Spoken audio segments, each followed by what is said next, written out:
তারুণ্যের বাংলাদেশ বলে আমরা চাঁদাবাজি, দখলবাজি, জুলুম, অন্যায় ইত্যাদি করব না।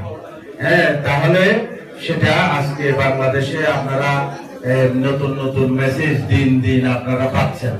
এই যে ডাকসুর মাধ্যমে আমরা এই যে তারুণ্যের পজিটিভ একটা মেসেজ আমরা পেয়েছি, তারপরে ডাকসুর মাধ্যমে পেয়েছি, এবং সর্বদা আমরা এখন চাকসুর মধ্যে পেয়েছি, এবং কালকে ইনশাআল্লাহ আমরা ডাকসুতে পেতে যাব।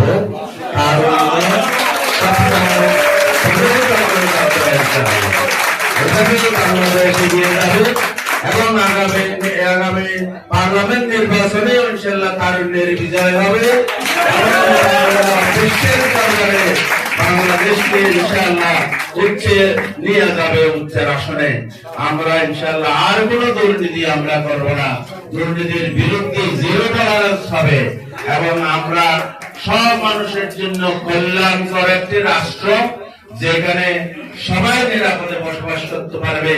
আগামীর প্রজন্মের জন্য বাংলাদেশকে আমরা নিরাপদ বাংলাদেশে পরিপূর্ণ করতে চাই।